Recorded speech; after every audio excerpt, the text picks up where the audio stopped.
As guerras marcam a história da humanidade. Elas expõem a natureza e os conflitos humanos de forma extrema e violenta. Quando começam, só é possível afirmar que muitas pessoas morrerão e que nada será como antes. As guerras mudam tudo. Meu nome é Júlio Farias e eu sou professor de História. Nessa série, vamos analisar a guerra que mudou a América do Sul, a Guerra do Paraguai, também conhecida como a Guerra da Tríplice Aliança. Há 150 anos, entre 1864 e 1870, Brasil, Argentina e Uruguai se uniram contra o Paraguai e travaram uma sangrenta guerra onde morreram mais de 350 mil pessoas. E essa guerra foi, segundo dizem os historiadores, uma das primeiras guerras totales da história. E isso provocou uma tremenda mortandade. Essa ainda é uma guerra polêmica, repleta de interpretações divergentes. É preciso compreender melhor a Guerra do Paraguai, conhecer o que os historiadores dos 4 países envolvidos estão estudando e as análises mais recentes sobre a guerra. A Guerra do Paraguai foi tão importante que ela teve várias interpretações, continua sendo um tema polêmico, como tudo em história, né? Não existe uma verdade final absoluta, porque sempre aparece um documento novo, um método de análise, preocupações novas, perguntas novas sobre a guerra. Vamos a lugares marcados pela guerra, descobrir o que ainda existe por lá e a relação de seus habitantes com o maior conflito da América do Sul. É isso que vamos fazer na série A Última Guerra do Prata.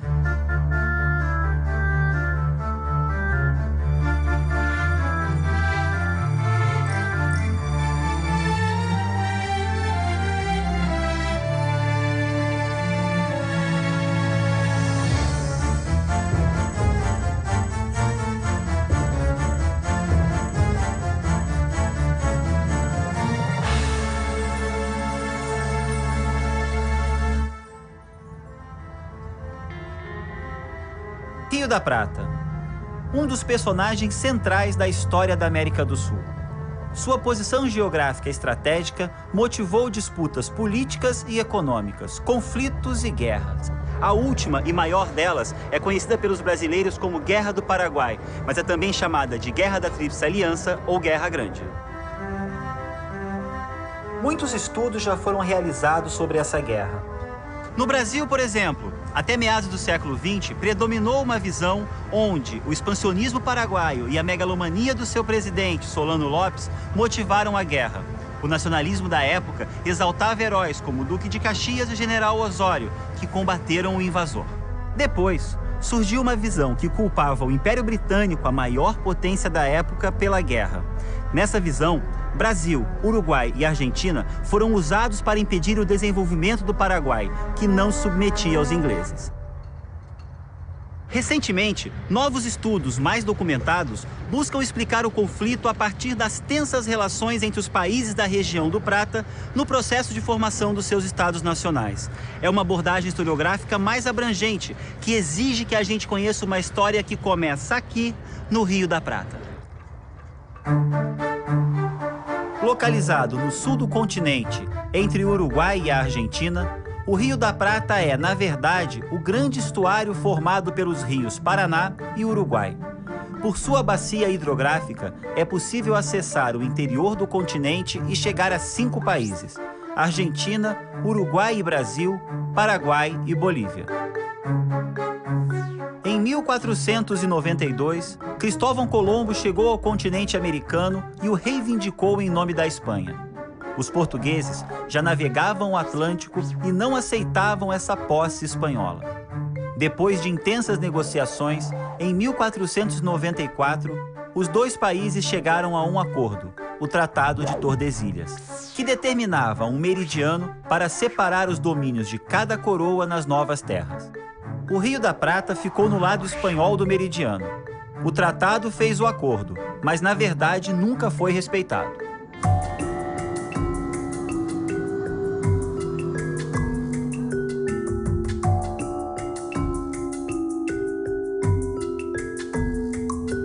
Em 1776, preocupada com as incursões portuguesas na região platina, a coroa espanhola cria o Vice-Reino do Prata.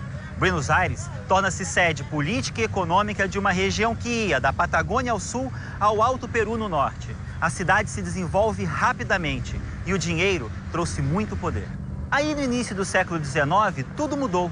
Napoleão varreu a Europa e todo o sistema colonial espanhol desmoronou. O antigo vice-reino do Prata deu origem a 5 novos países independentes: Paraguai, Uruguai, Bolívia, Chile e as Províncias Unidas do Prata, futura Argentina, uma região em permanente conflito. O que eram as Províncias Unidas do Prata? O que era essa Argentina antes dessa unificação? Eran un grupo de provincias reunidas resultantes de la disgregación del virreinato del Río de la Plata. A diferencia de lo que pasó en Brasil, en donde la independencia se da de una manera en relación al Río de la Plata mucho más pacífica y con una continuidad institucional y cierta centralización, todo, digamos, matizado. Lo estoy haciendo en comparación al Río de la Plata, no porque en Brasil no hubiera conflictos. Lo que pasa en el Río de la Plata es que se ve, digamos, la proliferación de autonomías provinciales muy diversas. En realidad son pequeñas soberanías provinciales que no responden a un poder centralizado. Nesse processo político argentino anterior à guerra, quem são os unitários, quem são os federalistas? Son dos tendencias que se empiezan a desarrollar durante la década de la Revolución, 1810-1820. Los unitarios son los que de alguna manera, para decirlo generalizadamente, van a defender la primacía de Buenos Aires por sobre el resto de las provincias, un gobierno centralizado, y los federales son los que van a defender la autonomía de las provincias.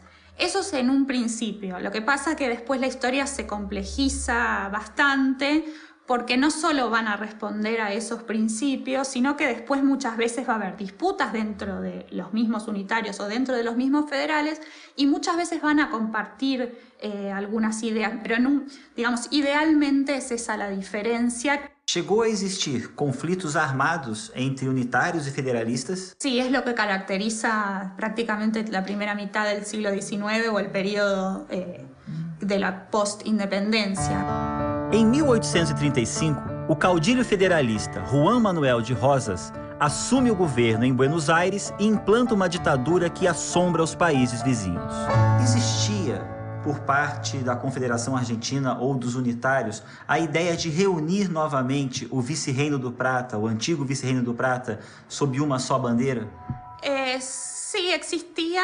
Pero, digamos, creo que la distancia entre alguna idea y que eso se concrete en un proyecto efectivamente político, me parece que no era tan probable.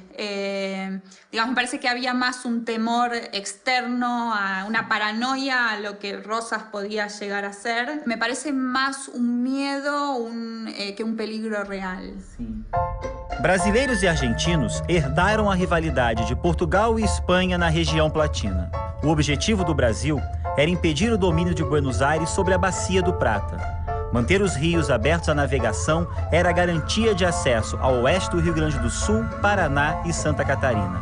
Era também a maneira mais rápida para chegar ao isolado território do Mato Grosso, praticamente inalcançável por terra. Garantir o acesso aos rios era tão importante que em 1817, ainda sob domínio de Portugal, o Brasil invadiu o que hoje é o Uruguai e o anexou ao seu território, criando a província cisplatina. Esses quadros aqui no Museu Histórico Nacional representam o primeiro grande conflito entre argentinos e brasileiros, a Guerra Cisplatina. Foram 3 anos de lutas entre 1825 e 1828, e que só terminaram porque o Império Inglês, a maior potência da época, resolveu intervir e garantir a independência do Uruguai. Criava-se um novo Estado, que, segundo o embaixador britânico Lord John Ponsonby, teria a difícil missão de ser um algodão entre cristais e conter os atritos entre os países vizinhos. O fracasso e as despesas da Cisplatina colaboraram para a impopularidade de Dom Pedro I e para sua abdicação em 1831. Dom Pedro II era apenas uma criança e assumiu o trono em 1840 com 15 anos de idade. O Brasil era olhado com desconfiança por seus vizinhos.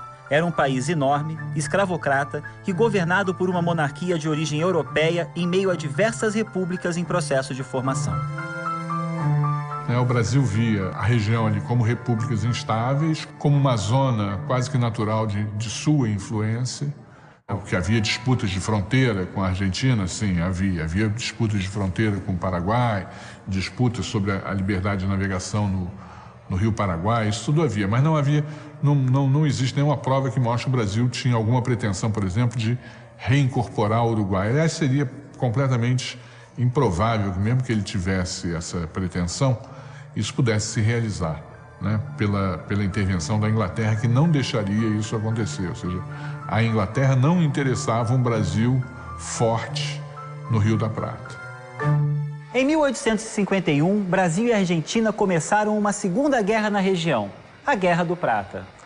O ditador argentino Juan Manuel de Rosas apoiou o uruguaio Manuel Oribe numa guerra civil para tomar o poder no Uruguai. Se tivesse sucesso, Rosas poderia controlar os portos de Buenos Aires e Montevidéu, impedindo que as províncias rebeldes argentinas fugissem ao seu controle. A oposição ao governo de Rosas era liderada pelas províncias de Corrientes e Entre Rios. Localizadas entre o Rio Paraná e o Rio Uruguai, elas tinham livre acesso ao porto de Montevidéu, não precisando utilizar o porto de Buenos Aires para o comércio. Para conter Rosas, o Império Brasileiro alegou a defesa da soberania do Uruguai e do Paraguai e partiu para a guerra. Montou uma aliança militar com esses dois países e com as províncias argentinas de Entre Rios e Corrientes. Juntos, eles derrubaram o governo de Buenos Aires. Mas apesar da queda de Rosas, as divergências internas argentinas eram tão grandes que se formaram duas unidades políticas no território, o Estado de Buenos Aires e a Confederação Argentina, formada por 13 províncias e presidida pelo caudilho de Entre Rios, Justo José de Urquiza, que lutou ao lado dos brasileiros. Quando o Rosas é derrotado, não existe no Rio da Prata mais um poder político-militar que possa fazer sombra aos interesses do Império ou que possa ameaçar o Rio Grande do Sul. Então, a década de 50 até o início da Guerra do Paraguai é o momento do apogeu da hegemonia brasileira no Rio da Prata. A Argentina só foi unificada quando Bartolomeu Mitre, líder unitarista, derrotou os exércitos confederados de Justo José de Urquiza na Guerra Civil de 1861. A República Argentina passou a ter uma única Constituição e Bartolomeu Mitre foi eleito presidente do país em 1862. Mais ao norte da Bacia do Prata está o Paraguai, país que tem o nome do rio que corta seu território. De onde são as pessoas que atravessam esse rio todos os dias? Vienen de Pilar, vienen las campañas, vienen del interior de Pilar, pasan acá, van al médico. Então, paraguaios são argentinos? Sí, venimos a llevar un poco de mercadería, así como la frontera, igual que Foz do Iguazú y al este. Sí, sí. ¿Estos rebocadores vienen de dónde vienen? De Buenos Aires. Vienen de Buenos Aires. Hay paraguayo, boliviano, brasilero, Sí. O que eles transportam aqui pelo rio? lleva soja, combustible, de todo. ¿Viste? Pero es muy grande. No, este es chico, hay más grande. ¿Este es chico? Sí, hay más grande. Usted está llevando poco, poquísimo. Sim. Situado no meio do continente sul-americano, o Paraguai tem uma posição geográfica desfavorável. Para chegar ao mar, é preciso descer o Rio Paraguai, navegar o Rio Paraná em território argentino e aí alcançar o Rio da Prata e o oceano. Paraguay lo que tuvo ya desde la colonia es el carácter de provincia fronteriza, alejada, sin metales, con bastante poco interés y atención de la corona española. O sea, una provincia medio rebelde, medio pobre que estaba allá en el fondo del río, de los ríos. Em 1811, o Paraguai declarou sua independência em relação à Espanha. Mas Buenos Aires não reconheceu essa independência e tentou dominar o Paraguai enviando um exército ao país. Os invasores foram derrotados e o Paraguai ficou livre. Em 1814, José Gaspar Rodrigues de França implantou um regime autocrático no país e decidiu que a melhor forma de evitar as turbulências políticas na região platina seria fechar o Paraguai. O país ficou isolado do mundo por 26 anos.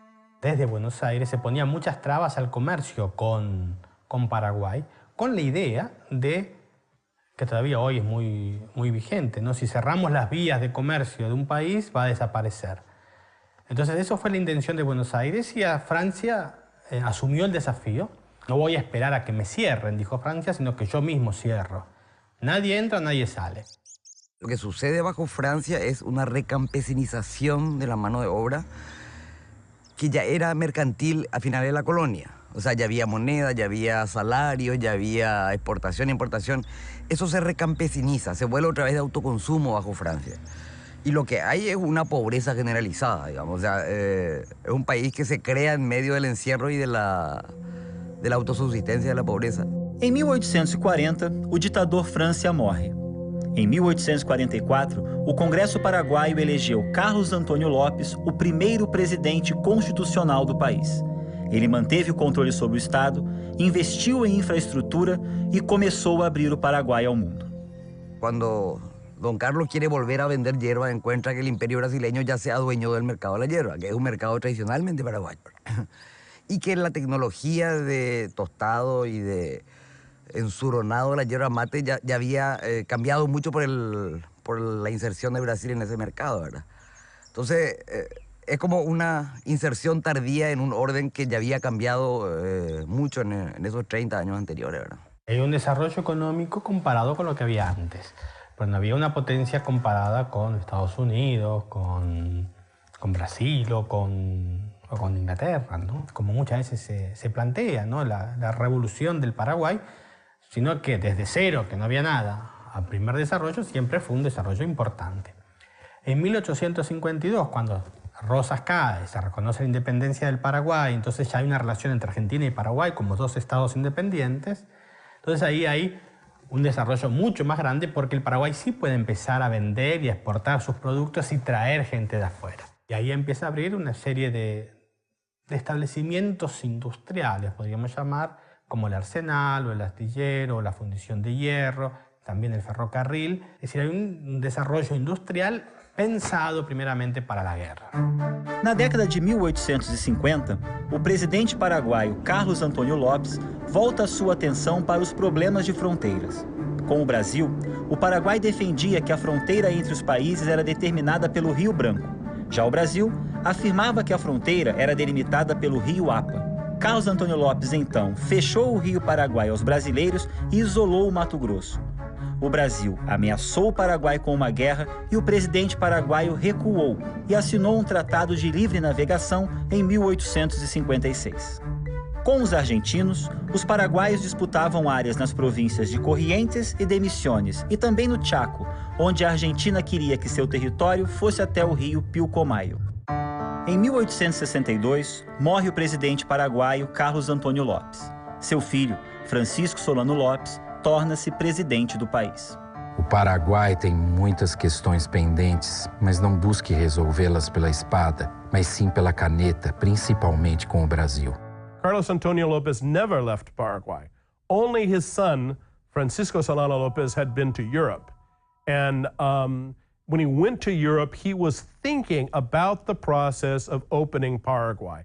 Looking at the example of Europe, that there was a balance of power in Europe that kept the peace and promoted economic progress. He thought that such a thing was present in Latin America too, in South America too. Now, I myself think that he was mistaken about this. I don't think there was a balance of power that he's referring to. If you take Uruguay and Argentina and Paraguay together, they do not equal the power of Brazil. They're smaller than Brazil in population, they're smaller in terms of the economy, they're smaller in terms of political influence. He thought that more Paraguayan influence would benefit the broader South Americans, it seems to me.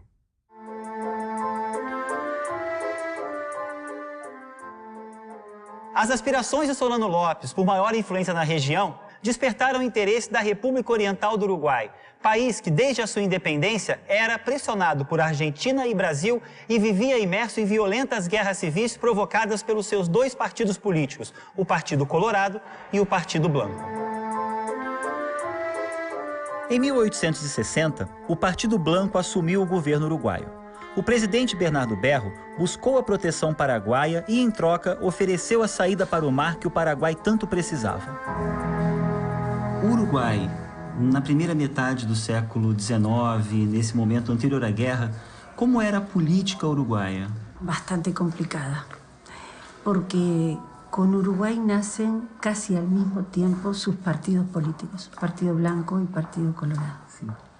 El país nace con una guerra civil enorme y dura hasta 1851, con intervención de Francia, de Inglaterra, de los partidos políticos argentinos y, en última instancia, de Brasil. Como era essa relação entre os blancos uruguaios e o Paraguai nesse momento anterior à guerra? La relación de los blancos es con los partidos de la región, por una cosa que los alumnos de Uruguay, los más jóvenes, les cuesta entender. ¿Por qué se metían con nuestros partidos, te dicen? Y lo que los profesores de historia les decimos es, ¿y cómo no van a meterse si hacía 10 años, 20, 30 atrás estaban juntos y eran una misma cosa? Desprenderse de la unidad del virreinato costó mucho. Entonces, la unión de los partidos blanco y colorado con los partidos unitario y federal argentino fue una cosa muy natural. Los blancos se relacionaron con los federales argentinos y los colorados lo harán con los unitarios. ¿Qué podía hacer Paraguay?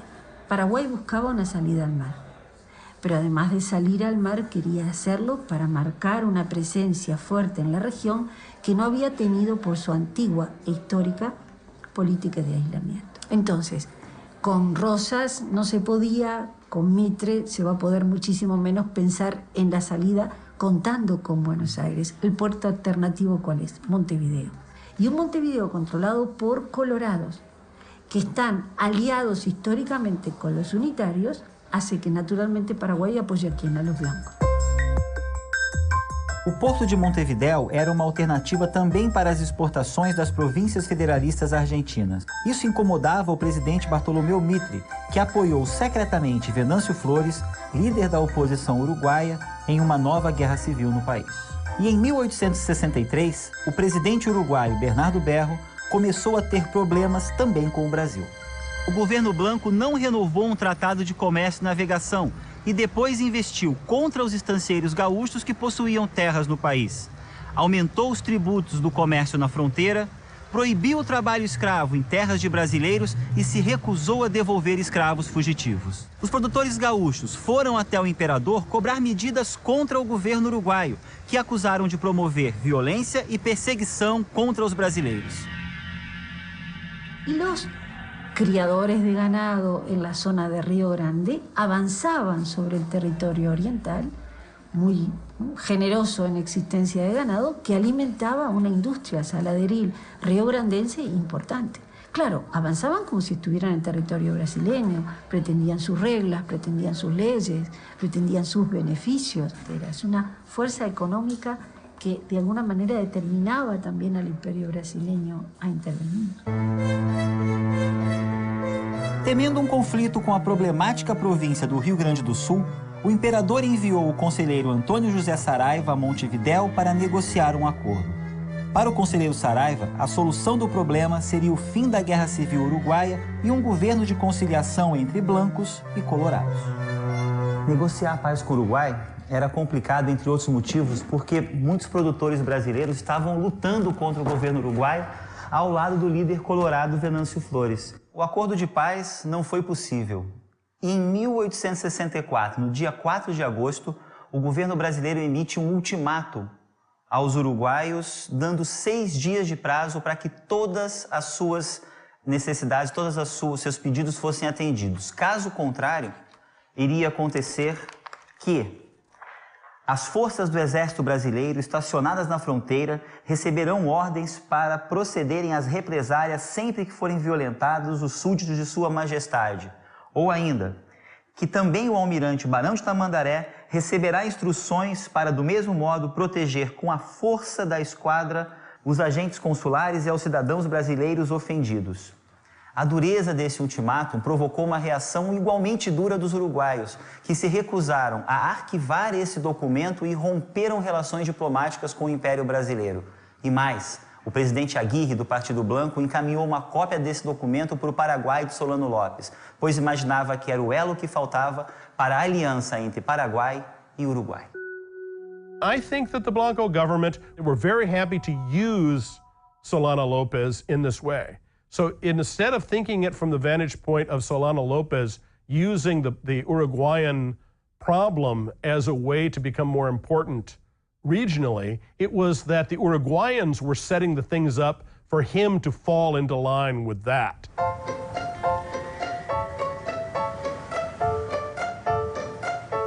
Esse documento é a nota oficial, é a resposta do governo paraguaio ao ultimato que o Brasil deu ao Uruguai para que cedesse às suas exigências. O senhor presidente da República ordena declarar que o governo da República do Paraguai considera qualquer ocupação do território oriental, numa referência ao Uruguai, como atentatório ao equilíbrio dos Estados do Prata, que interessa à República do Paraguai como garantia de sua segurança, paz e prosperidade, e que protesta de maneira solene contra tal ato, encarregando-se desde já de toda a responsabilidade das implicações dessa presente declaração. Com esse documento, a gente vê que o governo paraguaio avisou ao Brasil que, se fosse cumprido o ultimato feito pelos brasileiros ao Uruguai, a guerra seria inevitável. No se puede decir que la cuestión oriental fuese la causa fundamental o la causa profunda de la guerra. Yo diría que la guerra estaba dada por cuestiones que no habían quedado resueltas, de límites, de navegación, en las relaciones paraguayo y brasileñas, en el caso de la Argentina de límites, más otras cuestiones de índole políticas e ideológicas, ¿no? Es decir, que la cuestión uruguaya fue una cuestión coyuntural, que sirvió de catalizador para que se desencadenara la guerra, pero no como una causa fundamental de la guerra, ¿no? A guerra entre Brasil e Uruguai era a terceira guerra internacional na região Platina em menos de 40 anos. Disputas políticas e econômicas e problemas de fronteiras criaram a atmosfera de hostilidade que ainda em 1864 provocaria a Guerra do Paraguai. No próximo episódio da série A Última Guerra do Prata, o Império Brasileiro invade o Uruguai. O presidente Solano Lopes entra no conflito e declara guerra ao Brasil. A maior guerra da América do Sul começa com a perspectiva de ser um conflito rápido, mas não é isso que acontece. Vamos conhecer os 5 anos da Guerra do Paraguai. O Rio da Prata sempre foi foco de apreensão para o Brasil. Conter Buenos Aires e ter acesso aos rios da região eram os grandes objetivos do Império, e valeram 2 guerras contra os argentinos. Mas em 1864, o problema deixou de ser a Argentina. O Império declarou guerra ao Uruguai, alegando a proteção dos brasileiros que viviam no país. E o Paraguai, do presidente Solano Lopes, alegando a manutenção do equilíbrio entre os países da região, partiu em defesa dos uruguaios e declarou guerra ao Brasil. Começava a maior guerra da América do Sul. La guerra marca un cambio total, la alianza de la Argentina y de Brasil en contra del Paraguay. Eso era una cosa que nos respondía a la tradición histórica. No episódio de hoje, vamos conhecer a primeira fase da Guerra do Paraguai, as invasões ao Brasil e à Argentina, a formação da Tríplice Aliança e as primeiras batalhas em território paraguaio. Vamos conhecer os 2 primeiros anos da Última Guerra do Prata.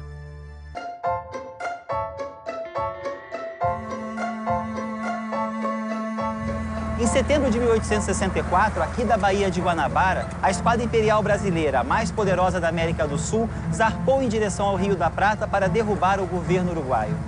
Era o 3º conflito internacional na região Platina, a guerra contra o Uruguai. Esse conflito, que ocorreu por causa das disputas entre o governo uruguaio e os brasileiros que produziam gado no Uruguai, fez emergir toda a tensão da região Platina. Disputas políticas, econômicas e problemas de fronteira criam um clima de hostilidade que ainda em 1864 vão culminar com a Guerra do Paraguai. O Uruguai conseguiu que o presidente paraguaio Solano Lopes, comandante do maior exército da região Platina, ficasse ao seu lado e ameaçasse o Império. Lopes foi ignorado.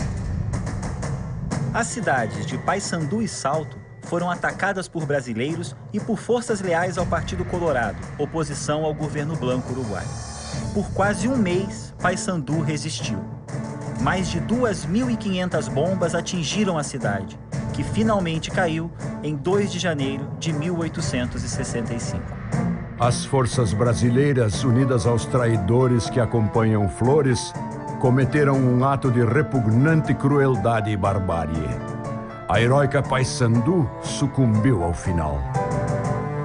A ajuda paraguaia de Solano Lopes não chegou a tempo, e em fevereiro de 1865, o objetivo brasileiro já era alcançado. O Partido Blanco deixa o governo. Venâncio Flores, aliado do Brasil e da Argentina, foi empossado presidente do Uruguai. In the case of Solano Lopez, the Paraguayan political environment favored authoritarianism. When one person has that kind of power, it's very easy, it seems to me, to become very sensitive and to feel challenged in ways that other people would not accept. He regarded what happened in the Banda Oriental as a provocation by the Brazilian government against his authority in Paraguay. Now, only Solano Lopez could have interpreted it that way. The Brazilians were busy in Uruguay for reasons that had nothing to do with Paraguay. But his reading of that was the only option available to him, given the political background that he had there in his own country. A vitória brasileira ali colocaria o Paraguai numa situação mais difícil de negociar uma pressão brasileira pela abertura do Rio Paraguai. Daí a achar que isso significaria a ideia de o Paraguai seria o próximo alvo do Império, não há nada que justifique um cálculo desse, né? Que seria um cálculo de extremo, ou seja, nós vamos provocar uma guerra com o Brasil porque o Brasil vai invadir o Paraguai de qualquer maneira. Não havia nenhum indício que esses planos fossem os planos do Brasil.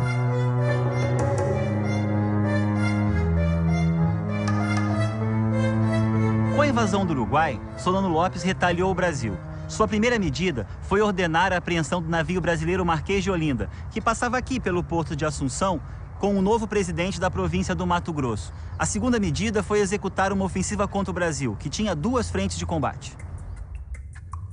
A data que marca o início da Guerra do Paraguai é dezembro de 1864. Sem declarar guerra, as tropas paraguaias invadiram a província do Mato Grosso. Rapidamente, tomaram o forte de Coimbra na fronteira e avançaram sobre as cidades de Miranda, Corumbá, Dourados e Coxim. O Mato Grosso ficou isolado e não era mais uma ameaça. A maior força do exército paraguaio foi então para o sul, socorrer o governo do Partido Blanco no Uruguai. Mas para isso, era preciso cruzar o território argentino. O presidente paraguaio Solano Lopes seguiu o conselho do governador da província argentina de Entre Rios, Justo José de Urquiza, e pediu que o presidente Bartolomeu Mitre permitisse a passagem de suas tropas pelo país. Mitre negou o pedido. Então, em abril de 1865, Solano Lopes declarou guerra à Argentina e invadiu a cidade de Corrientes, onde esperava receber apoio popular e político. Havia motivo para que Solano Lopes imaginasse que teria apoio de Corrientes nessa invasão e nessa guerra? Entre correntinos y asunceños o correntinos y paraguayos siempre hubo una amistad muy cercana, muchas relaciones de tipo económico, social, una cercanía muy fuerte que no existía, por ejemplo, entre Corrientes y Buenos Aires. Cuando se produce la invasión hay una división que se produce entre aquellos sectores que permanecen de alguna manera ligados a la posición del gobierno nacional, a la posición de Mitre, del presidente Mitre, y por otro lado un sector que se manifiesta abiertamente a favor del Paraguay, los sectores paraguayistas. Sí, aquí hay algo interesante, ¿no? Una nota dirigida a Robles, a Wenceslao Robles, el jefe de la ocupación, y está firmada por los 3 miembros del triunvirato paraguayista. E em Corrientes se faz um governo composto de 3 pessoas, um triunvirato de apoio à ocupação. A la ocupación, que estaba integrado por Víctor Silvero, Teodoro Gaúna e Sinforoso Cáceres. Mas então o Solano Lopes tinha todos os motivos para acreditar que teria apoio em Corrientes. Claro, sí. Y además también existía entre los correntinos y tal vez entre los sectores federales la idea de que Urquiza podía liderar de alguna manera, y eso es lo que le van a reclamar otros caudillos federales de otras provincias argentinas, una reacción que fuera antiliberal y que al mismo tiempo incluiría la posibilidad de un acuerdo con Solano López.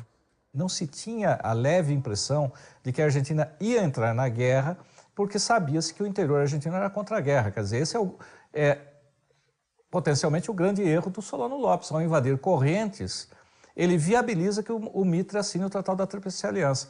Então, Solano López, de um lado, ele falta, ao meu modo de ver, maturidade política. E, de outro lado, ele tem Urquiza prometendo apoio para ele. Assim, é um jogo arriscado, mas factível. Ele poderia ter tido sucesso nisso, se não fosse as circunstâncias que a gente conhece da véspera da guerra, mudança de posição do Urquiza, o interior argentino não ter se levantado a favor dele. Pero desde el momento en que el ejército paraguayo puso el pie en el territorio argentino, los argentinos se unieron en contra de López.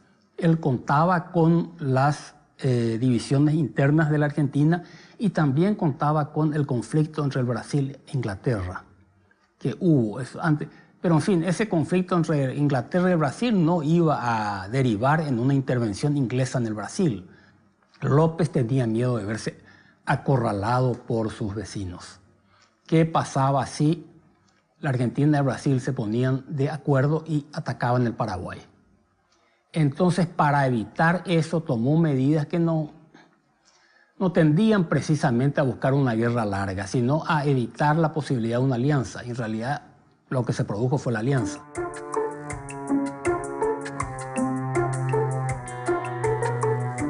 Em 1º de maio de 1865 é firmado o Tratado da Tríplice Aliança entre o Brasil, a Argentina e o Uruguai, que agora é aliado. Esse tratado aponta e determina as principais questões dessa guerra. Essas encadernações da versão Uruguai e Argentina dão esse tom e mostram esses objetivos de forma bastante direta. Logo no primeiro artigo, Sua Majestade o Imperador do Brasil, a República Oriental do Uruguai e a República Argentina se unem em aliança ofensiva e defensiva na guerra promovida pelo governo paraguaio. Ao longo do tratado, aparecem também questões que vão ser muito importantes, tanto no desenrolar quanto no pós-guerra. Por exemplo, os aliados se comprometem solenemente a não deporem as armas senão de comum acordo, bem como a não negociarem separadamente com o inimigo comum. No artigo 16 é colocado que fica estabelecido que os aliados exigirão do governo do Paraguai que celebre com os respectivos governos tratados definitivos de limites sobre as seguintes bases. E aqui está uma das grandes polêmicas do tratado. O Brasil manteve sua demanda de fronteira onde sempre quis, no Rio Apa, mas a Argentina, que antes pedia a fronteira na região do Rio Pilcomayo, no tratado exigiu toda a região do Chaco paraguaio, ampliando seu território até a fronteira com o Mato Grosso. Além dos objetivos já destacados no tratado, havia também o interesse em uma guerra rápida e eficiente sob comando do presidente argentino Bartolomeu Mitre, que foi escolhido comandante-em-chefe dos exércitos aliados. O Tratado da Tríplice Aliança permaneceu secreto até 2 de março de 1866, quando foi revelado no Parlamento Britânico. O Paraguai intensificou sua preparação para guerras a partir das ameaças brasileiras de 1856. Seu exército, maior da região, contava com cerca de 70 mil homens, uma população de 450 mil pessoas. O Brasil, com cerca de 9 milhões de habitantes, tinha uma força menor. Desprestigiado pelo governo imperial, o exército contava com apenas 18 mil combatentes. Por isso, foram convocados para a guerra os membros da Guarda Nacional, uma milícia paramilitar ligada às elites regionais, com muitos homens, mas sem nenhum preparo para esse tipo de conflito. Para resolver o problema, em janeiro de 1865 foi criado o Corpo de Voluntários da Pátria. Homens até 50 anos poderiam se alistar. Receberiam soldo durante a guerra, gratificações ao retornarem, pensões nos casos de invalidez ou morte e terras em colônias militares. Os escravos entregues para a guerra receberiam a liberdade. O voluntariado foi, na verdade, um fenômeno coletivo. Houve alguns voluntários que fizeram o alistamento individualmente, mas a grande maioria seguiu uma lógica clientelista. Elas se alistaram quando uma liderança local organizava grupos. Então, muitas vezes, como em quase qualquer guerra, o que os levou a se alistar foi o estímulo de parentes e amigos. Eu percebo grupos que são ligados ao partido que estava no governo, que era a Liga Progressista, pessoas entre 16 e 35 anos, homens solteiros, interessados também nas vantagens que poderiam receber a partir do serviço de uma campanha que eles acreditavam que seria curta. Também ocorreram casos de mulheres que se voluntariaram. A mais conhecida é Ana Nery, viúva baiana que foi à guerra como enfermeira para acompanhar seus filhos e irmãos convocados. Mas houve casos de mulheres que queriam entrar em combate. Tem também a Jovita, uma jovem que morava no Ceará, no interior do Ceará, e que ao ouvir falar da guerra, se vestiu de rapaz e se alistou. Mas quando ela chegou em Fortaleza, já tinham descoberto que ela era moça. Mas aí aquilo virou uma peça de propaganda e ela chegou a vir para o Rio de Janeiro, depois não se sabe bem o que aconteceu com ela. Uma versão diz que ela ficou aqui no Rio e uma outra versão diz que ela foi como auxiliar na parte de enfermagem e morreu em Corrientes de cólera. A primeira ação do novo exército brasileiro foi combater a invasão paraguaia ao Rio Grande do Sul. Entre junho e agosto de 1865, as tropas de Solano Lopes tomaram as cidades de São Borja e Uruguaiana. O objetivo ainda era chegar ao Uruguai para restabelecer o governo do Partido Blanco. Acompanhando as tropas imperiais estava o voluntário da pátria número 1, o próprio imperador Dom Pedro II, que foi ao Rio Grande do Sul com seus genros, o Conde D e o Duque de Saxe, para mostrar o comprometimento da monarquia com a causa da guerra. Após uma série de erros do comandante paraguaio, o coronel Estigarribia, as tropas invasoras se renderam ainda em agosto de 1865. Essas fotografias, tiradas em Porto Alegre, mostram soldados e oficiais paraguaios prisioneiros. Alguns ficaram no Brasil, muitos fugiram e voltaram ao Paraguai. Durante toda a guerra, a resistência e a dedicação dos soldados paraguaios surpreenderam os aliados. São fatores que contribuíram para a longa duração do conflito.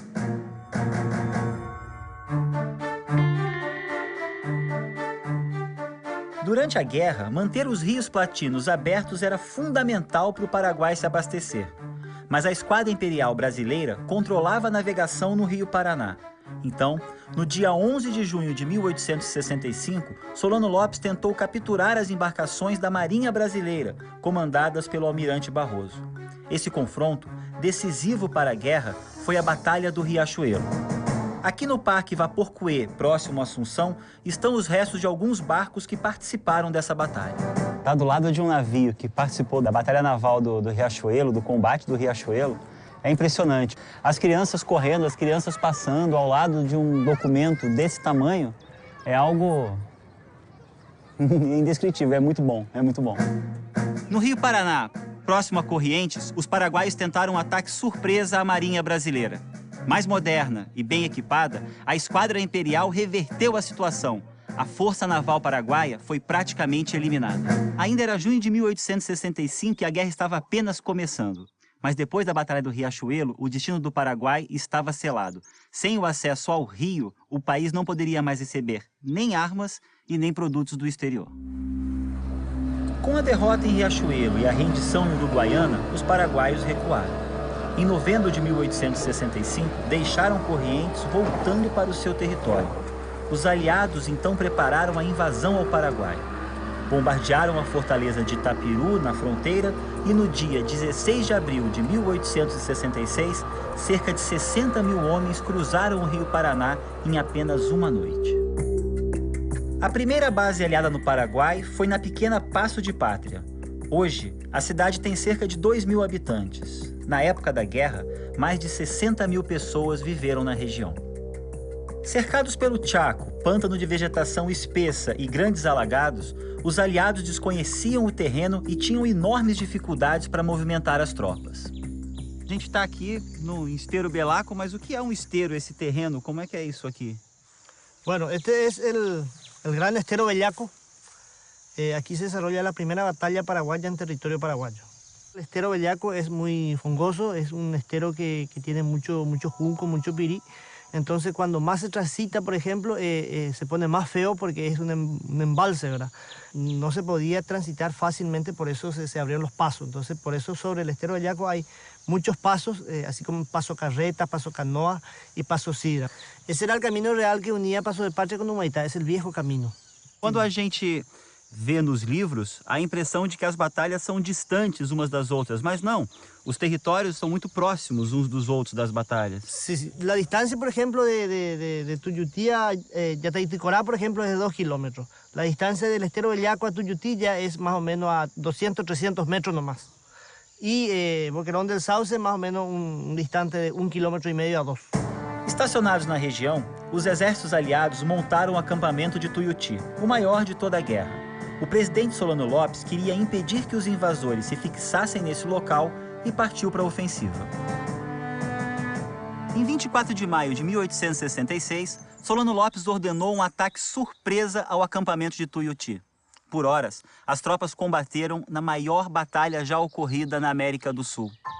O efetivo paraguaio em menor número não resistiu ao contra-ataque. Cerca de 6.000 homens foram mortos e outros 6.000 presos ou feridos. Do lado aliado, as perdas giraram em torno de 4.000 pessoas entre mortos e feridos. O exército paraguaio perdeu aqui os seus melhores homens. Esse é o marco dessa Batalha do Tuiuti, que aconteceu aqui nesse terreno. Sobre ela, há o relato de Dionísio Cerqueira, um voluntário da pátria brasileiro, que é impressionante. Os batalhões avançavam. A artilharia rugia rápida, infatigável, a revólver era um contínuo trovejar. Cornetas soavam a carga, lanças se enristavam, cruzavam-se as baionetas, rasgavam-se os corpos sadios dos heróis. Espadas brandidas a 2 mãos abriam crânios, cortavam braços, decepavam cabeças. Era noite quando voltamos ao acampamento. Perto da minha barraca, estava estendido com os miolos de fora um amigo de infância, o tenente de voluntários Emídio de Azevedo Monteiro. Ajoelhei-me ao seu lado, apertei-lhe a mão gelada e dei-lhe um beijo de adeus na larga testa ensanguentada. Ler esse relato, estando aqui, onde ele aconteceu, é muito forte, é muito impressionante. Como é que eram as guerras? Tinha um enfrentamento dos exércitos, uma grande batalha e decisiva, e depois disso, a guerra tinha terminado. No caso do Rio da Prata, sempre tinha sido assim. E aí, no caso do Paraguai, não vai ser assim, porque tem a derrota em Tuiuti, mas o Paraguai tem o Humaitá, um sistema defensivo formidável para a época e ainda cercado de pântanos que os aliados não conheciam o interior do Paraguai, não tinham mapas, não sabiam de caminhos, não sabiam como chegar ao Humaitá. E aí não tem como avançar, eles ficam parados. Então, a partir desse momento, no Rio de Janeiro e também no Rio da Prata, começa a desconfiança que essa guerra já durou demais, porque você esperava uma guerra rapidíssima. Já houve a derrota, a grande batalha, e ainda a guerra não acaba. Em junho de 1866, os primeiros fotógrafos chegaram ao acampamento aliado. Na Biblioteca Nacional do Uruguai, conhecemos as fotografias da empresa Bates Company de Montevidéu. Suas imagens de soldados feridos e de cadáveres deram uma nova feição à guerra. A morte nos campos de batalha perdia o semblante de heroísmo e ganhava a face do horror. O que essas imagens contam pra gente do cotidiano de uma guerra? Hay muchísimas cosas que uno puede observar detenidamente en cualquiera de estas imágenes. Por ejemplo, ahí vemos cómo los cañones se mezclan con elementos de la vida cotidiana del soldado, como es una carpa donde dormían y donde comían, donde se protegían de las inclemencias del tiempo cuando llovía. Esas fotografías relataban no solamente los aspectos de los soldados, sino también que hacían ver en muchas de estas imágenes la crueldad de una guerra. Como por ejemplo una fotografía cuando aparece un montón de cadáveres paraguayos. Sí. Esa y otra fotografía más de las mismas características nos dan una visión muy macabra de lo que es un conflicto bélico. E uma empresa se estabeleceu para tirar fotografias da guerra. Qual era o interesse de uma companhia como a Bates em se estabelecer num território de guerra? Bueno, la guerra ahora estaba localizada en territorio paraguayo. Y a ese lugar acudieron, en principio, un fotógrafo, que era Javier López, fotógrafo acreditado por la firma Bates y compañía, con la idea de sacar una serie de imágenes y comercializarlas. E ela nos permite estar quase que presentes naquele cotidiano da época. La fotografía, al contrario que un grabado, que un dibujo, que la obra de un artista, estaba diciendo lo que estaba ocurriendo en el momento. Tenía un efecto que otro soporte iconográfico no tiene. La fotografía hablaba de un realismo. El impacto visual de una imagen fotográfica es muy fuerte, es muy grande. Esse tipo de foto, Alberto, ela mostra a verdade ou ela constrói uma memória? Bueno, esta es una fotografía de retrato. Ellos están posando para la cámara fotográfica. No están realizando una tarea que seja cotidiana. Exactamente. Ellos allí están siendo fotografiados para perpetuarse en el tiempo. Qual é o valor histórico desse acervo do Bates hoje? Las fotografías de Bates y compañía han sido las más trabajadas hasta ahora. El valor es muy grande, es muy grande. Hoy podemos, a través de la fotografía, conocer aspectos de esa guerra del ayer tan desconocida. Em poucos meses, os aliados conseguiram seguidas vitórias no Paraguai. Solano Lopes tentou negociar um acordo com o presidente argentino Bartolomeu Mitre no famoso encontro de Taiticorá, que está registrado nos arquivos do Museu Mitre, em Buenos Aires.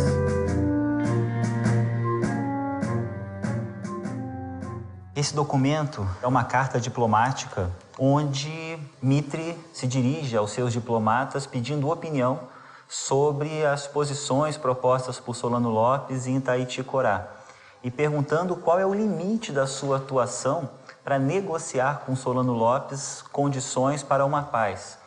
O desejo de Lopes, e provavelmente também da Argentina, é que se negociasse uma paz com a Argentina, mas os termos do Tratado da Tríplice Aliança não permitiam que isso acontecesse.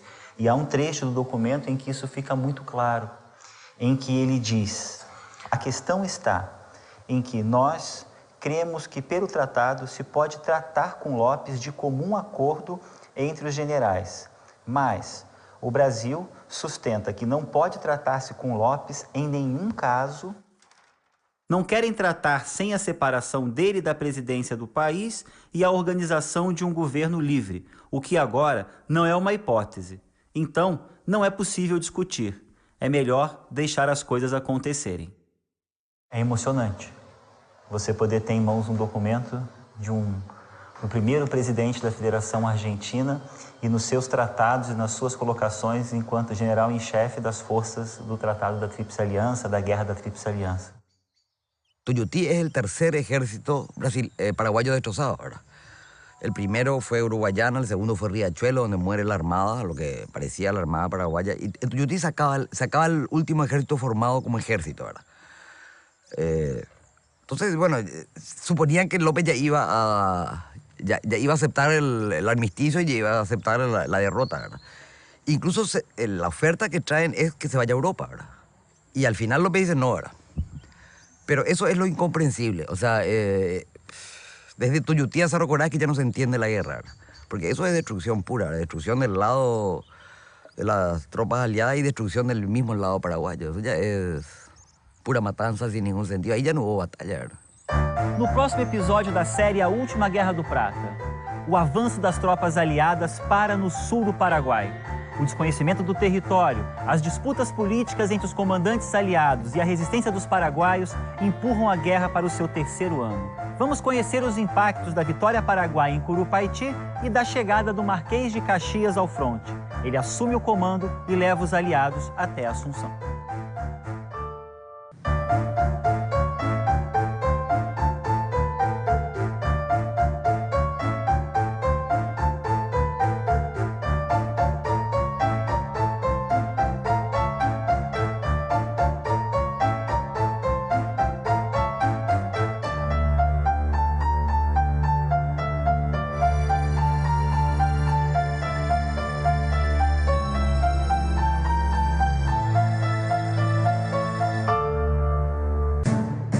24 horas nos quartéis, em 15 dias em campanha, em 3 meses em Assunção.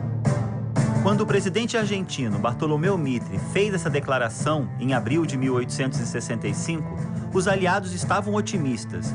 Acreditavam que a guerra contra o Paraguai seria rápida. Mas a guerra passou 65 e avançou 1866 com sangrentos combates no território paraguaio. Os exércitos aliados param no sul do Paraguai. Por 2 anos, os soldados viveram em um acampamento que mais parecia uma cidade em meio ao Chaco paraguaio. Y albergaba así como 60, 70 mil hombres. Otros hablan de 80, otros hablan de 90, pero sí había una gran cantidad de personas aquí de combatientes. No episódio de hoje, vamos procurar por relíquias históricas que ainda estão nos campos da Guerra do Paraguai. Objetos que revelam a vida de homens e mulheres que estiveram na última Guerra do Prata. Em setembro de 1866, o avanço dos aliados por terra parou. Era preciso também avançar pelo Rio Paraguai, vencer as fortificações de Curuzu, Curupaiti e a temível fortaleza de Humaitá. O comandante em chefe aliado, o presidente argentino Bartolomeu Mitre, queria que os navios de guerra brasileiros subissem o rio e enfrentassem os paraguaios. Mas o almirante Tamandaré, comandante da esquadra, desconfiava das intenções argentinas. E os planos que o Mitre tinha para avançar a guerra que ele propunha implicava o uso dos navios de guerra do Brasil, que era a grande superioridade na guerra, porque em termos terrestres a superioridade era paraguaia, que estava numa posição defensiva, numa região desconhecida para os aliados e sem condições de avançar. Então qual era a vantagem? Seria você usar a marinha de guerra contra o Humaitá. E isso era interpretado por Tamandaré como uma tentativa de Mitre de levar a destruição da marinha de guerra brasileira para terminada a guerra se voltar contra o Brasil. Então, na verdade, Tamandaré, o grande inimigo do Tamandaré não era Solano Lopes. O grande inimigo no imaginário do Tamandaré era Mitre. Ele desconfiava permanentemente das ordens de Mitre. Apesar das diferenças, em 22 de setembro de 1866, os aliados atacaram Curupaiti. Do Rio Paraguai, a esquadra imperial deveria bombardear as posições paraguaias e liberar o avanço terrestre. Mas o bombardeio imposto por Tamandaré errou os alvos. Os canhões paraguaios ficaram praticamente intactos e massacraram os soldados que atacaram por terra. Na maior derrota aliada na Guerra do Paraguai, Brasil, Argentina e Uruguai tiveram cerca de 4.000 baixas entre mortos e feridos aqui nos campos de Curupaiti. Each one of the Allied officers, let's not forget, were not just fighting the Paraguayans. To some extent, they were fighting each other. The disagreements between the Argentines and the Brazilians, and sometimes among the Brazilians. So on the Paraguayan side, you pretty much had unity of command. Even when it didn't work very well, there was no question that it was unified. The Paraguayans, till almost the end of the war, had much stronger military intelligence than the Allies did. They knew where the Allied armies were when the Allies themselves didn't know where the armies were. So they were able to take advantage. That's how a smaller force was able to hold off the bigger force for so long. Eu estou caminhando pelas trincheiras de Curupaiti, que estão aqui há cerca de 150 anos. Elas simbolizam a última grande vitória paraguaia nessa guerra. Para o Brasil e para o exército aliado, a derrota em Curupaiti significou graves problemas políticos e a troca do comando da guerra. Saiu o argentino Mitre e entrou Caxias. O Caxias vai disciplinar o exército, que havia indisciplina depois da derrota em Curupaiti, vai repor as perdas. Repor as perdas significa trazer civis do Brasil e treiná-los para serem soldados em plena guerra sob fogo inimigo. E o detalhe, ele era um senador do Partido Conservador que estava na oposição e é enviado pelo Partido Liberal que estava no poder. E as brigas políticas internas no Brasil durante toda a guerra, foram enormes. Então, isso mostra o estado, a emergência que foi a derrota de Curupaiti, a ponto do Partido Liberal recorrer a um conservador, que significava fortalecer o partido político inimigo.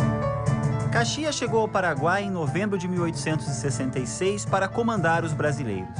O presidente Mitre foi à Argentina combater revoltas provinciais e voltou à guerra algumas vezes, até que em janeiro de 1868 retirou-se de vez do fronte com parte de suas tropas. O Marquês de Caxias assumiu por fim o comando aliado e precisava de mais soldados. Porém, já não era fácil encontrar voluntários.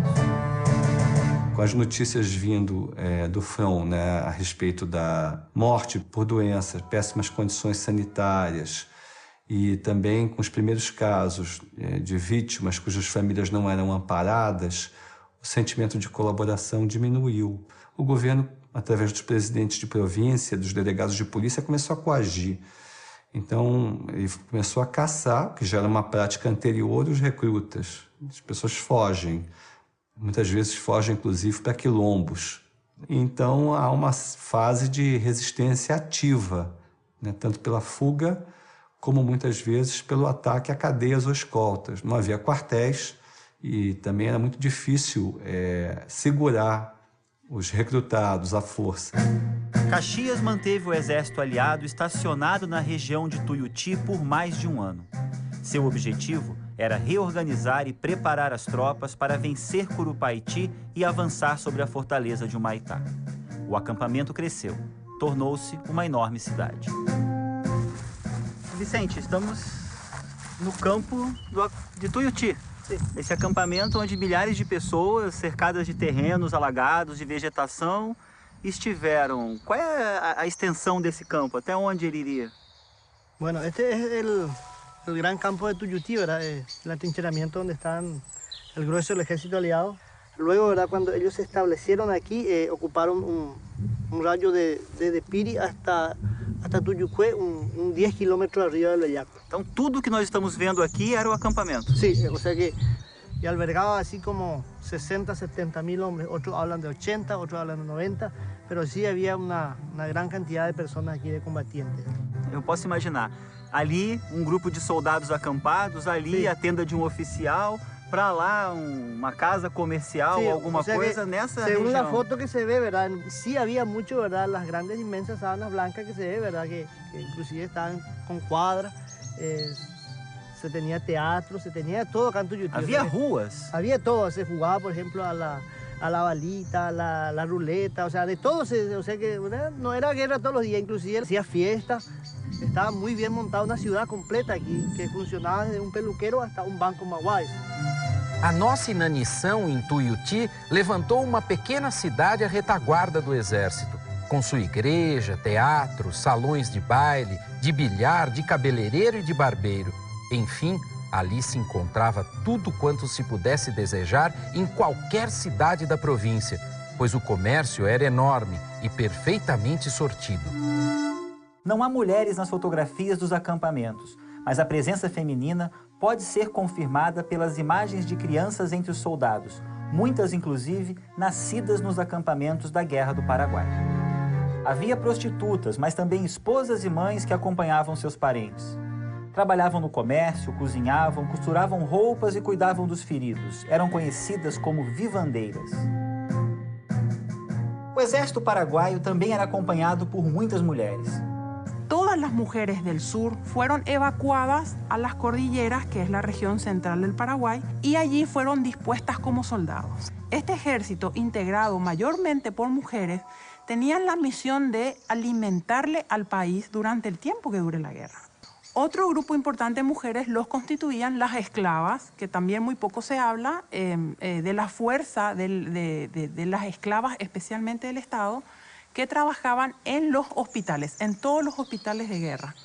Otro grupo importante de mujeres, y estoy hablando desde el año 1866, en que las mujeres pasan a ocuparse del 70% del comercio del Paraguay. Entonces las mujeres se vuelven en las principales proveedoras del Estado. A presença das tropas aliadas e das batalhas ainda está espalhada pelos campos próximos a Tuiuti. Vicente Garcia e Victor Medina são os arqueólogos amadores que vasculham a região em busca de relíquias da guerra. Mas num local onde viviam mais de 60 mil pessoas, não demora muito para a gente encontrar vestígios da guerra.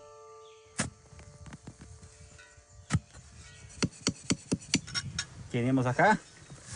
Vamos ver. Sim, vamos. Muitas vezes, Vicente e Victor encontram locais onde os habitantes do acampamento de Tuiuti depositavam lixo.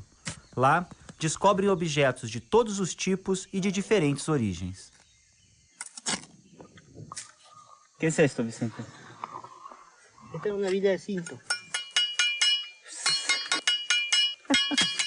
Meu, demais.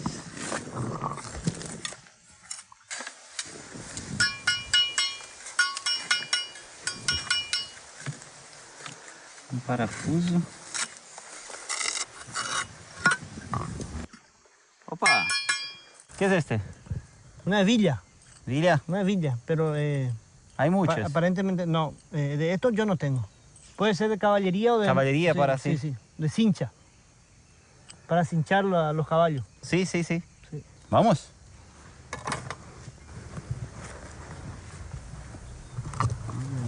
Está la botella. No tiene boca.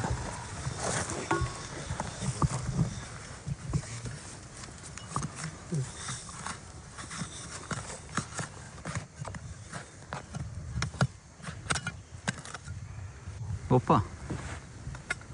Esto sí que es lindo. Un estribo.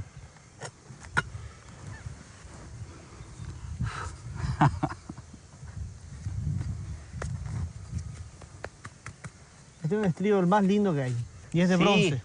Es de caballería. Sí, caballería paraguaya. Entonces, aqui teríamos um cavaleiro. Os objetos encontrados por Vicente e Victor estão expostos no pequeno museu de Paço de Pátria, antigo quartel-general de Solano Lopes. Uma instituição que depende dos esforços deles e de outros habitantes que se dedicam a preservar a memória da guerra. E esse museu hoje é um museu público, é um museu do Estado paraguaio. Bueno, este museo se inauguró como museo oficial el 1 de marzo del 2004. Y funciona como museo, yo tengo un contrato con la Intendencia Municipal, traigo mis colecciones aquí y de ahí en más no paro, ¿verdad? Me voy, mi interés es buscar en los sitios históricos más cosas. Bueno, aquí por ejemplo en este museo se puede encontrar de todo, de objetos personales de la oficialidad hasta de la tropa, ¿verdad? Existían muchas mujeres en los campamentos. E nós temos muitos vidros de perfume. Muchos objetos de perfume, así como se puede apreciar aquí, ¿verdad?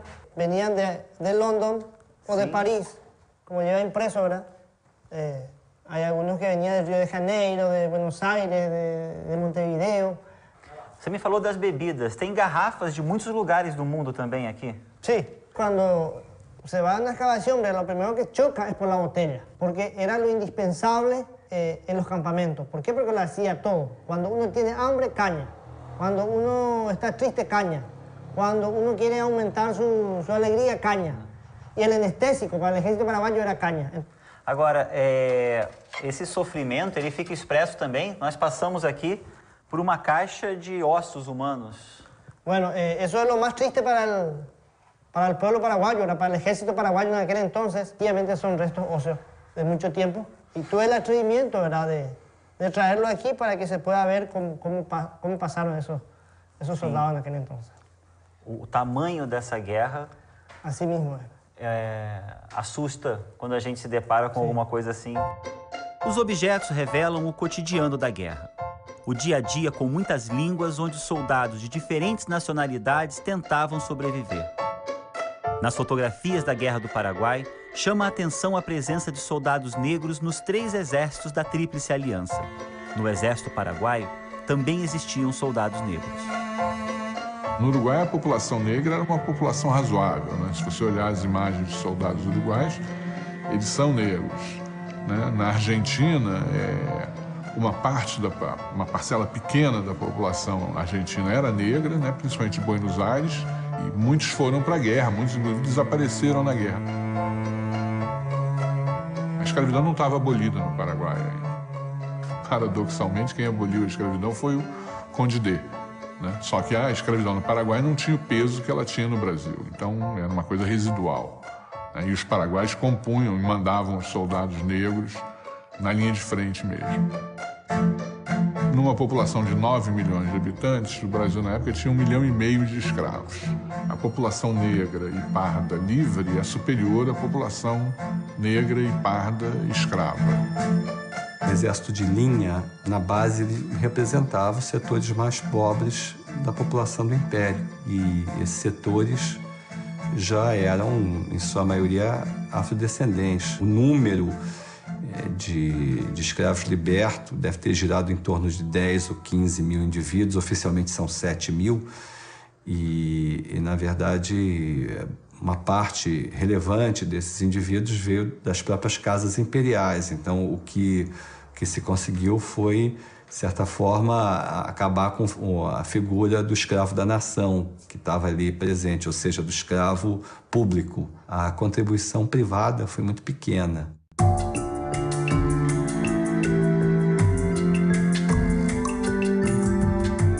Aqui na Praia Vermelha, no Rio de Janeiro, nos anos 30 do século XX, foi erguido esse monumento em homenagem à retirada da Laguna, um episódio muito conhecido da Guerra do Paraguai. Embaixo desse monumento há uma cripta para onde foram trazidos os restos mortais de participantes desse evento, e a gente vai conhecer agora.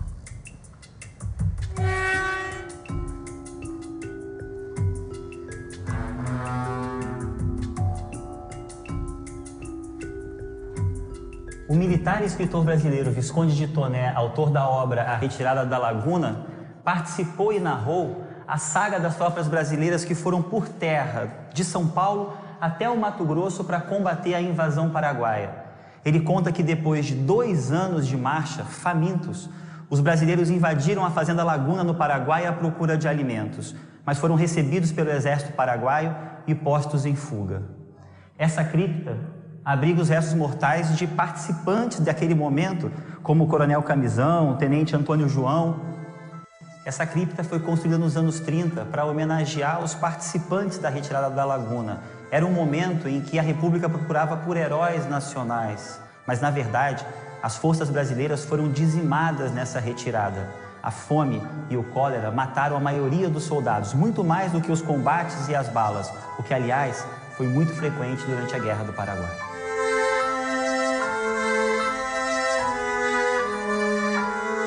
A última coisa que o cara morria era de combate. Né? Morria de doença, morria de frio, morria de infecção, morria de fome. Né?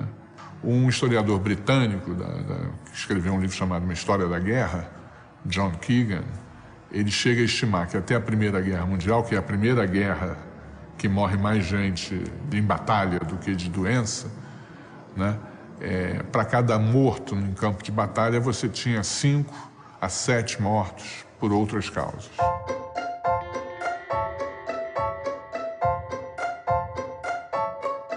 Em julho de 1867, Caxias começou a movimentar as tropas aliadas. Superaram Curupaiti, contornaram e cercaram a fortaleza de Humaitá. No Rio Paraguai, a Marinha Imperial empregou seus novos navios, os monitores encouraçados. Mais resistentes aos tiros de canhões, eles se posicionaram diante de Humaitá para bombardear a fortaleza. Aquele barco de carga está fazendo a curva aqui em Humaitá, justamente no local onde estava colocada a fortaleza. A esquadra brasileira, para poder chegar até Assunção, teria que fazer o caminho inverso, vir por lá, aonde era recebida, aqui em Humaitá, pelas baterias dos canhões paraguaios. Muitos desses canhões, inclusive, vieram do Mato Grosso. Era uma fortificação muito importante, tão importante que, num esforço enorme, os paraguaios estendiam, através do rio, 3 grandes correntes, que eram baixadas para que passassem os navios e depois içadas para que os navios fossem bloqueados se fossem inimigos. O esforço para que se dobrasse essa curva e se chegasse a Assunção atrasou alguns anos a Guerra do Paraguai.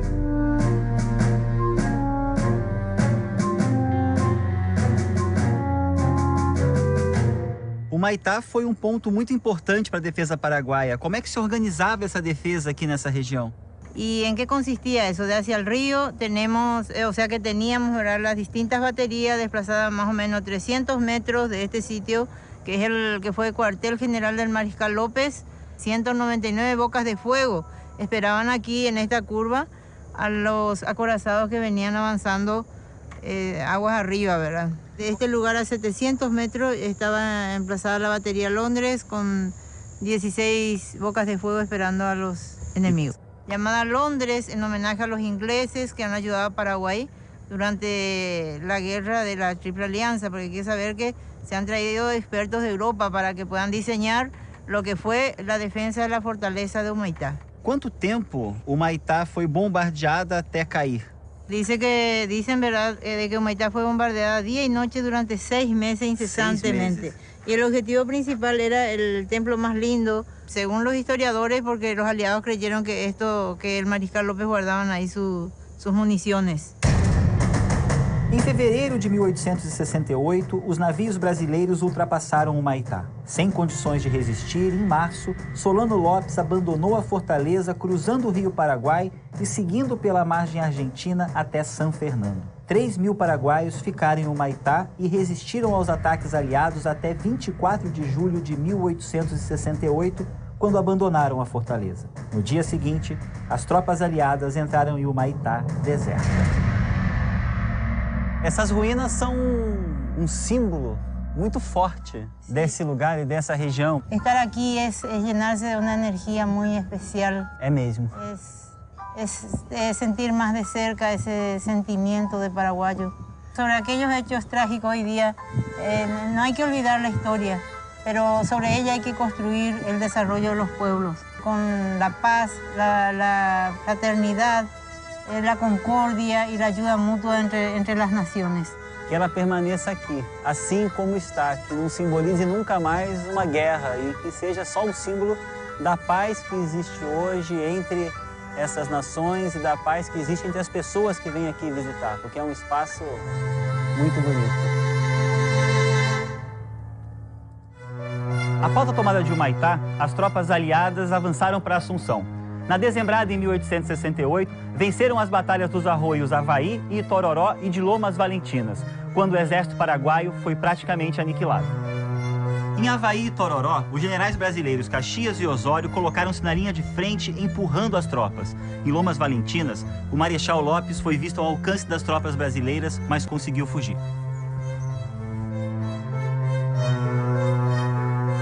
Javier, como essas notícias da guerra chegavam até as pessoas aqui na capital, aqui no Paraguai?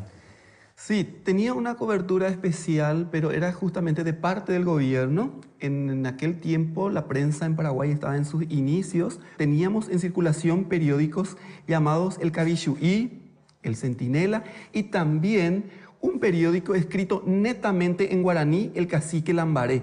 Era justamente para que las noticias o las informaciones que se transmitían a la población no sean entendidas por los aliados. Havia uma preocupação de como essa notícia iria se expressar nesses jornais?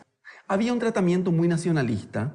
Había un tratamiento de insuflar ánimo a la población, de involucrarle de una manera sentimentalmente patriótica.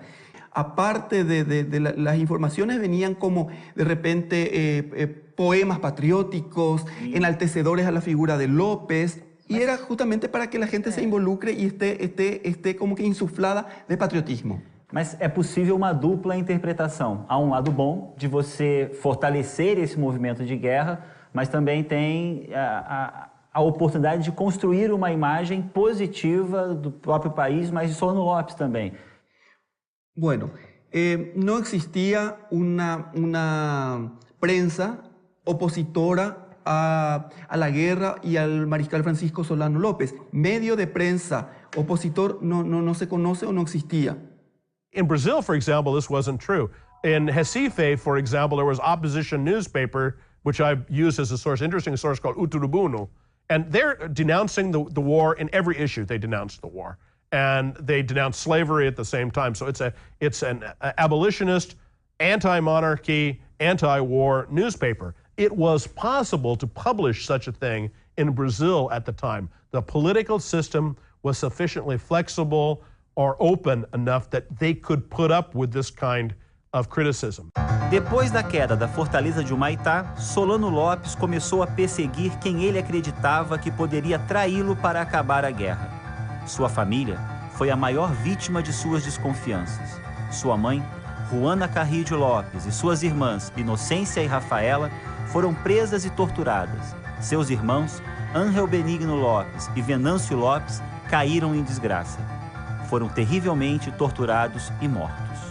Grandes aliados, homens poderosos e militares, foram julgados em tribunais sumários como em San Fernando e executados. As mulheres dos supostos conspiradores eram condenadas e enviadas a campos de prisioneiros no interior do país. Elas eram conhecidas como destinadas. Y en el 69, ya en la avanzada del ejército brasilero, tras los pasos de López a la Mambay, son que este campo de detención de mujeres es descubierto. Se cree que de una población de destinadas que tuvo este campo de 4.000, 5.000 mujeres, sobreviven 350, 300. Se cree que, claro, que estas son las mujeres que son como traidoras a la causa paraguaya o a López. Y sin embargo, las residentas, que eran estas mujeres soldados que debían alimentar al ejército paraguayo, también tuvieron momentos donde fueron acusadas de traición porque muchas se negaron a seguir labrando o muchas decidieron hacer una resistencia contra la figura de López porque los hijos se le habían muerto durante la guerra. O sea, tenemos 1869 con que hay casi 200 mujeres presas por traición en distintos pueblos de la República del Paraguay. Em 1º de janeiro de 1869, tropas brasileiras entraram em Assunção, que estava praticamente deserta. Para Caxias, comandante aliado, a guerra estava encerrada. Desde a queda de Humaitá, ele defendia o fim do conflito e escreveu ao ministro da Guerra: como brasileiro, como senador do Império e com a consciência de general, tenho para mim que as injúrias irrogadas pelo tirano do Paraguai às potências aliadas estão mais que suficiente vingadas. Caxias alega problemas de saúde e deixa Assunção. Mas a saída de Caxias não alterou as intenções do imperador. A guerra deveria continuar até a queda de Solano Lopes. Dom Pedro II, então, ordena que o seu genro, o Conde D, continue a caçada ao presidente paraguaio. O fim da guerra e as suas consequências serão os temas do próximo episódio da série A Última Guerra do Prata.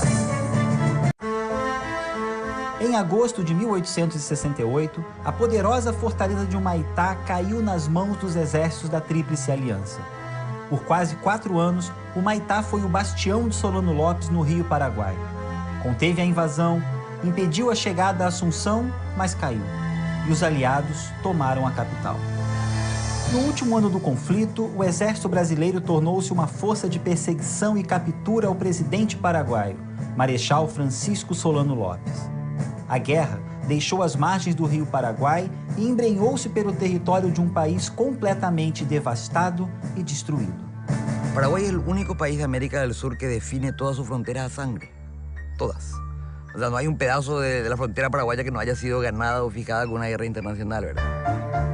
No último episódio da série A Última Guerra do Prata, vamos conhecer os eventos finais da Guerra do Paraguai e o papel transformador que ela teve na história das 4 nações envolvidas. Países que não foram mais os mesmos depois da maior guerra da América do Sul. No dia 1º de janeiro de 1869, depois de intensos bombardeios da esquadra brasileira, as tropas da Tríplice Aliança entraram em Assunção. Prédios públicos e as residências são ocupados e saqueados por tropas brasileiras. Viram símbolos da conquista, símbolos de vitória. No Rio de Janeiro e em todo o Brasil, esperava-se a chegada da grande notícia: a guerra acabou. Mas essa expectativa foi frustrada novamente. Quem chegou ao Rio foi o cansado e doente comandante aliado. Depois da tomada de Assunção, Caxias não via mais sentido em continuar com a guerra e, alegando problemas de saúde, deixou o Paraguai sem pedir autorização.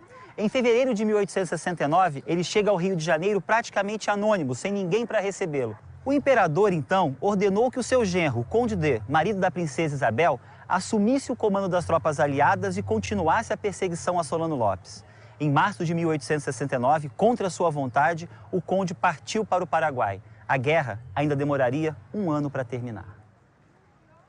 Se você aceita que alguém fez um design de começar uma guerra sem declarar, invadiu o seu território e ainda a guerra termina no poder, com ele no poder, o que impediria de outro país fazer a mesma coisa?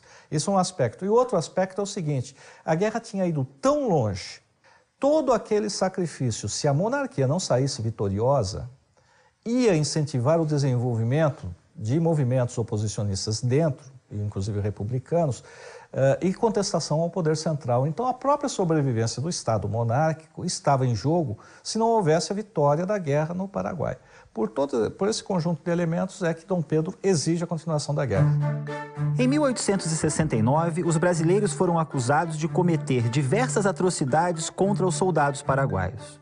O próprio Conde D, comandante das tropas, foi acusado de ordenar execuções generalizadas de prisioneiros. Os demais generais brasileiros teriam intervido e impedido um massacre.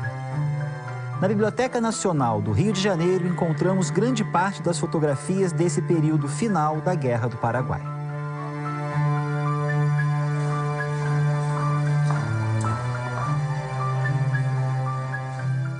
Esse álbum contém algumas fotos que foram tiradas na campanha da Cordilheira. Lá, nessa campanha, as tropas aliadas passaram por problemas que os paraguaios já enfrentavam há muito tempo: a dificuldade de abastecimento e a fome. Enquanto perseguiam Solano Lopes pelo interior do país, era muito frequente encontrarem mulheres e crianças famintas, camponeses sem rumo e mulheres que eram obrigadas a seguir o exército paraguaio. As imagens dessa fase final do conflito trazem aqui no rosto dos personagens a dureza e a dramaticidade dessa guerra.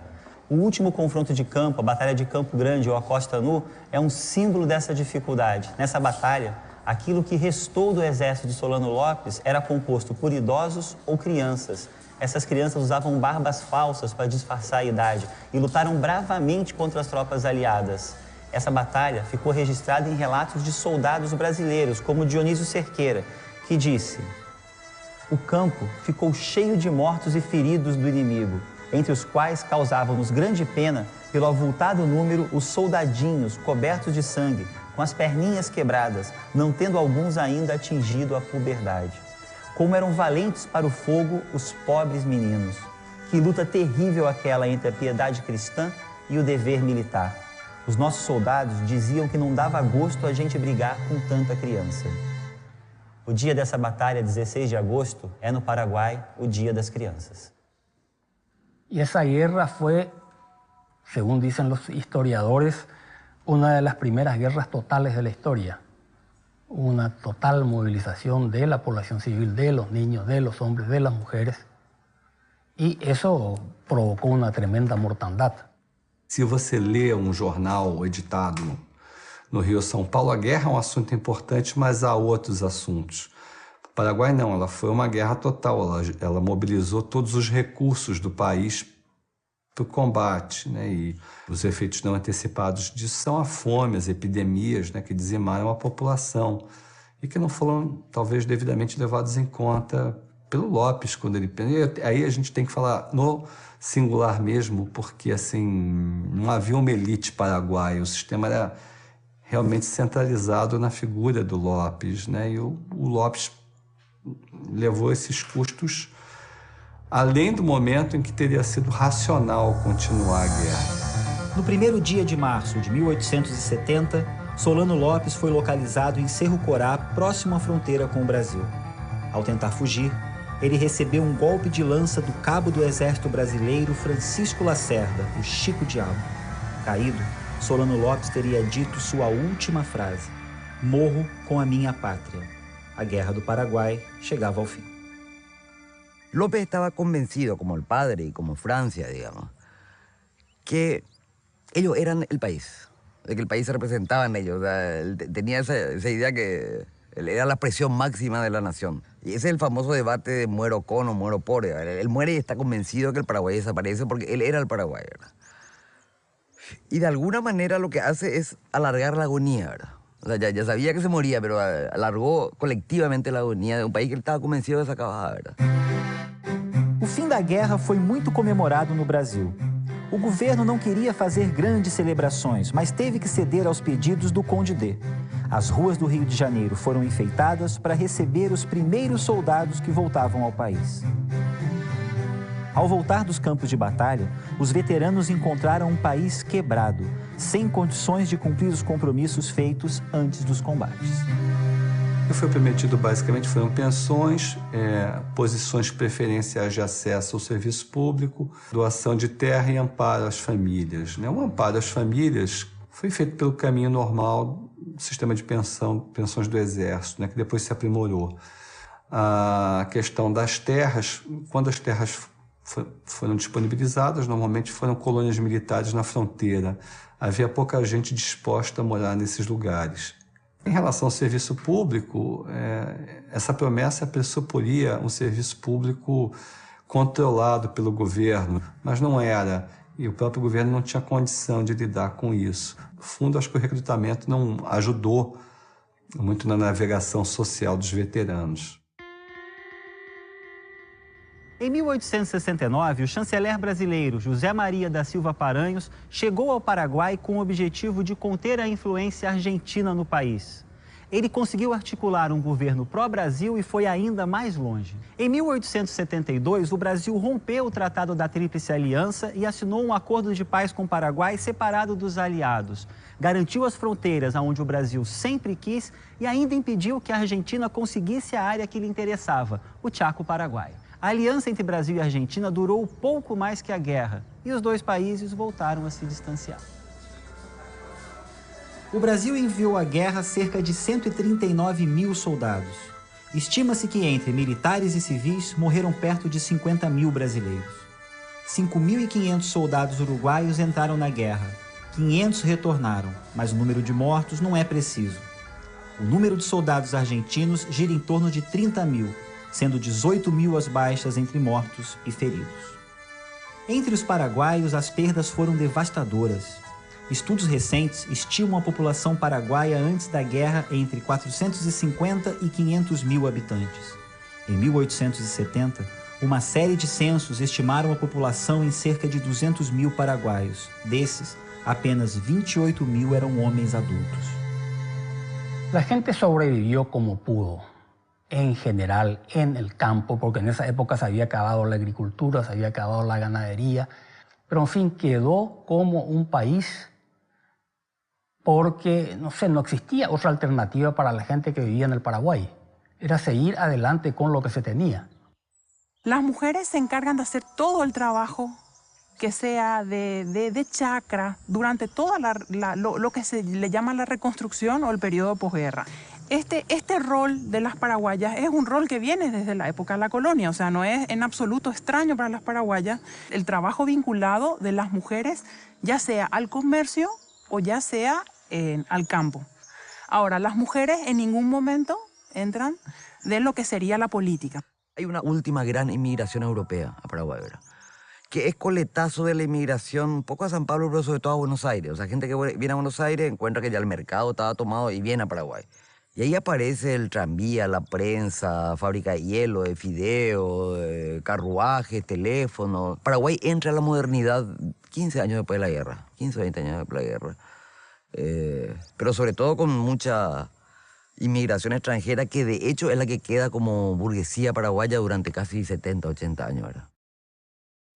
Daqui do Rio de Janeiro, Dom Pedro II comandou gastos de cerca de 614 mil réis com a guerra.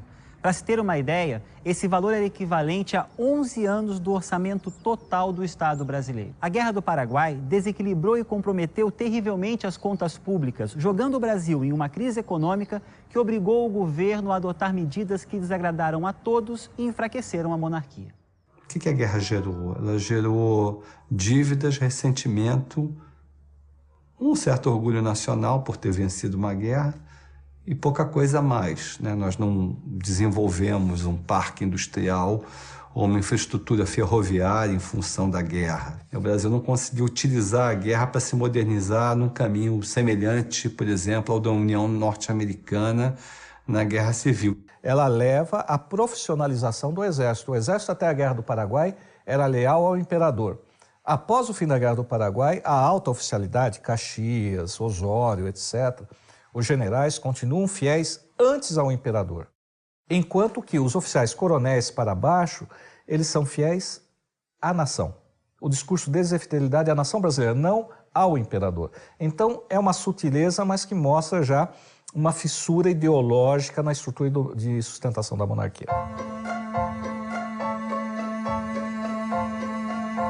O Império não exaltou a Guerra do Paraguai, mas a República sim cultivou essa memória. Aqui na Praça 15, ao lado do Paço Imperial, foi inaugurado o primeiro monumento pelo governo republicano brasileiro, a estátua do General Osório, o militar brasileiro mais admirado durante a guerra. A República celebrou os grandes heróis, mas não valorizou os soldados comuns que participaram da guerra, uma parte da população brasileira que pela primeira vez se uniu em torno de uma causa nacional. Celebrar a guerra e ganhar popularidade junto à população significaria dar a quem fez a guerra, a população pobre, a população de libertos, ex-libertos, descendentes de escravos, um papel na sociedade imperial que era impensável. A República também não fez isso. Logo depois da guerra vem a Lei do Ventre Livre, né, em 28 de setembro de 1871, né, que é uma lei que, de alguma maneira, coloca o fim da escravidão no horizonte, um horizonte tardio, longínquo, mas coloca, né? E o que é interessante, isso, do meu ponto de vista, o impacto da guerra sobre a discussão dessa lei, a promulgação dessa lei, é fundamental. Não apenas, mas a guerra é fundamental para isso. Esse fato dos escravos terem participado, disso ter sido visto como uma fragilidade do Estado Imperial. E o que é interessante é que com essa lei e com a Guerra do Paraguai, aumenta o número de associações da sociedade civil dedicadas a libertar escravos. Durante a guerra, a Argentina foi a maior fornecedora de produtos para as tropas aliadas. Quase tudo era comprado de produtores e comerciantes argentinos, que ganharam muito dinheiro com a guerra. Mas além dos lucros financeiros, a Argentina ganhou uma centralização política. La guerra fue importante para mí en la conformación del Estado argentino, aunque la historiografía argentina no lo ve de igual manera. A nadie le gusta conformarse o consolidarse como Estado a causa de una guerra. Pues yo creo que Argentina sí. Argentina logra por primera vez unir una causa nacional. Es decir, por más que en las provincias hubiese mucha reacción en contra, pero sí logra una causa nacional, entonces a ese nivel hay un desarrollo del Estado argentino importante tras la guerra. The old dichotomy in Argentina between the provinces and the city was resolved during the war. While the Brazilians were busy fighting the war against Paraguay, Mitre destroyed the rival provincial bases. There was no longer an alternative to Buenos Aires' domination of Argentina. Argentina was going to play its politics. It's going to be a nation in porteño terms. And this was not so obvious before. O Uruguai foi o país que viveu a situação mais contraditória durante a Guerra do Paraguai. Foi o estopim do conflito porque se desentendeu com os brasileiros e pediu a proteção de Solano Lopes. Pouco tempo depois, sob novo governo, era aliado do Brasil contra o Paraguai. La guerra le dio mucho bienestar económico al Uruguay, muchos negocios, hubo un crecimiento que incluso desató un proceso inflacionario grande. Durante la guerra, el gobierno de Flores tuvo aciertos económicos importantes. Se electrifica la ciudad, o sea, hay alumbrado eléctrico, aparece el ferrocarril, aparece el telégrafo. Entonces, si ustedes me preguntan cómo es que la guerra contribuyó a la consolidación del Uruguay como nación, indirectamente lo hizo. Afirmó, pudo haber puesto en riesgo, pero afirmó al Partido Colorado en el poder que no perdió el pulso del poder. Y ese será el partido de gobierno y el partido que más hizo al Uruguay moderno. No Paraguai, nos anos seguintes à guerra, Solano Lopes foi taxado de tirano e traidor, responsabilizado pela destruição do país. Mas no século XX, a reconstrução da identidade paraguaia recuperou a figura do Marechal Lopes. Tornou-se símbolo de heroísmo nacional. Em 1936, seus restos mortais foram trazidos para o Panteão dos Heróis, em Asunción. Pero alrededor de 1900 surgió un movimiento nacionalista que pretendió revisar esa imagen tradicional del pasado. Primero fue una cuestión romántica, allá por 1900, con un periodista paraguayo llamado Juan O'Leary. Bueno, era un buen escritor, pésimo historiador, escribió una historia más literaria que histórica. Después, en la década de 1930, vino una revaloración de López. Por un lado, hubo movimientos de tendencia fascista que, por supuesto, reforzaron esa imagen del héroe con el culto del héroe. Y curiosamente, después se sumaron a eso los grupos de izquierda. López representaba un sistema que estaba enfrentado al imperialismo inglés. El Paraguay fue destruido por obra del imperialismo inglés que financió la guerra. Y así, no sé, el mito de López fue cultivado desde distintos ángulos, de la derecha, de la izquierda, héroe de las reivindicaciones latinoamericanas. Y la realidad histórica no corresponde exactamente a eso. Pero también hay que decir que eso fue muy manipulado por los gobiernos, en especial por el gobierno de Stroessner. Enseñar a la gente que tiene que seguir un héroe militar, si lo seguía López, también tenía que seguirlo a Stroessner. A construção da imagem heróica de Solano Lopes valorizou também a figura de seu pai e antecessor Carlos Antônio Lopes, que é apontado como presidente da época áurea do Paraguai. Já o Marechal Solano Lopes, apesar dos discursos oficiais, não é uma unanimidade. Ariel, aqui no Cabildo tem muitos símbolos da época dos Lopes, inclusive a cadeira onde eles se sentavam quando foram presidentes. Esse símbolo, esse mito do Lopes, o que ele representa para o povo paraguaio? En realidad, los López, para mí en particularmente, fueron grandes personalidades del Paraguay. Para muchos paraguayos, Carlos Antonio López fue un gran presidente, pero con López hay muchas contradicciones. Algunos paraguayos que piensan que el Mariscal López Francisco Solano, dicen que fue un tirano, que no le consideran tan buen presidente. Yo en particular lo considero un héroe al Mariscal Francisco Solano López. Hay los lopistas y los antilopistas. Asimismo, los lopistas y antilopistas, los que están a favor de López y los que no están muy de acuerdo con lo que él decidió. Yo diría que hasta hoy es bastante complicado para un historiador o para una historiadora tratar de meterse en temas de la guerra. Todas las personas están pendientes de si va a ser un estudio a favor de López o un estudio en contra de López. Porque a favor es seguir siempre el hilo conductor nacionalista. Y en contra, esto de hablar de los niños, esto de hablar de otra faceta de las mujeres, se entiende como que el ataque es hacia López, y cuando se ataca hacia López es que uno es siempre un traidor a la causa paraguaya. Grandes discusiones entonces en torno a la guerra, normalmente en el Paraguay todavía son escasos esos trabajos, por eso siempre trabajos que tengan que ver más bien con sociedad, son extranjeros los que lo hacen y acá simplemente los discutimos. A revisão histórica da guerra iniciada por Juan Oleari no Paraguai influenciou os estudos em outros países. Os motivos da guerra deixavam de ser os problemas entre as nações da própria região platina e passavam a ser os interesses externos. O Império Britânico, maior potência econômica da época, teria provocado a guerra para destruir a autonomia política e econômica do Paraguai. Liliana, também no Brasil e na Argentina, sobretudo, há autores que caminham nessa linha do Oleari. Sí, efectivamente. Me gustaría explicar que en Argentina hay dos interpretaciones sobre la guerra.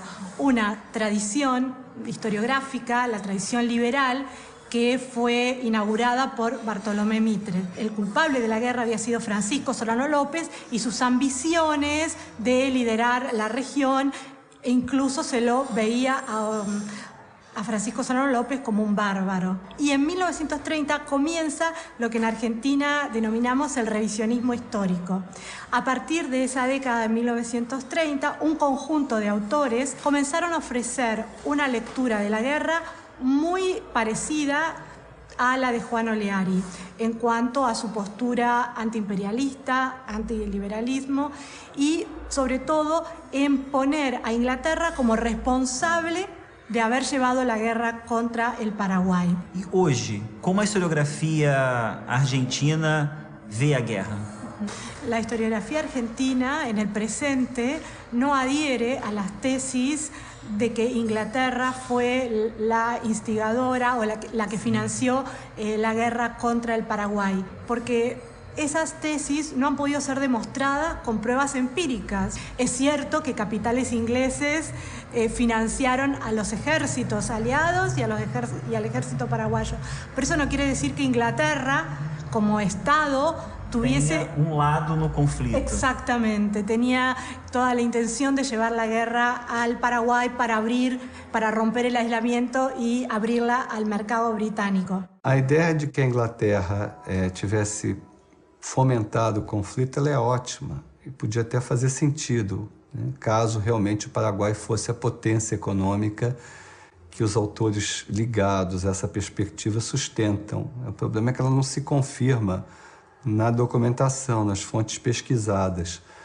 Mais fácil tentar defini-lo como talvez o último capítulo do longo processo de formação dos Estados Nacionais no História do Prata, que tem início em 1810, e talvez tenha terminado na década de 90, né, quando a Argentina finalmente se consolida como um Estado nacional viável. When independence happened all over South America, certain basic questions about the future, like, for example, the shape of government. Should we have a monarchy? Should we have a republic? Should we have an oligarchy? Should we have an authoritarian regime? None of these questions were very effectively answered. Places decided different things at different times, and as you know, there was a long period, in many places, a long period of chaos. So these were unanswered questions. And among the unanswered questions was boundaries. Where do boundaries lie? And then the things from the 1850s and the early 60s that are more specific built upon those problems. These things include, as I was saying before, the supposition of the existence of a balance of power that either had to be defended or overcome. So if you talk about causes, those are the kinds of things that you can see. And notice that there are different levels, and there's no one single factor making all of this work. And, you know, the people who think that it's, one thing, they're really anxious for it to be simplistic, and it's not simple. I worked on this for more than 20 years. And I've looked in 25, 30 different archives. I'm telling you, it's not simple. A Guerra do Paraguai foi a maior guerra da América do Sul. Um evento dramático e complexo que ainda vai levar a muitas análises e muitas interpretações. Às vezes, a Guerra do Paraguai parece esquecida nos livros, mas é só olharmos para as cidades brasileiras que sempre encontraremos ruas, nomes e monumentos para lembrar a importância dessa guerra para os países da região platina. Para lembrar que sempre é possível fazer novas perguntas e encontrar novos documentos e imagens que nos permitam entender melhor a nossa história.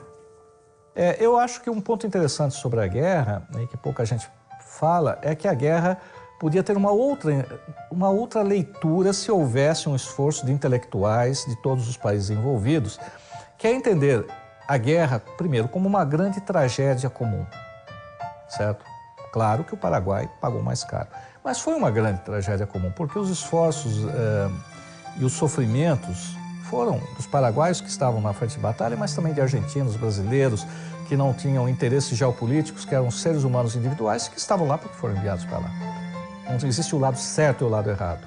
Existem justificativas, argumentos, motivações de todos os lados. E a leitura final, que eu acho que é consensual de todos nós, é que foi uma grande tragédia.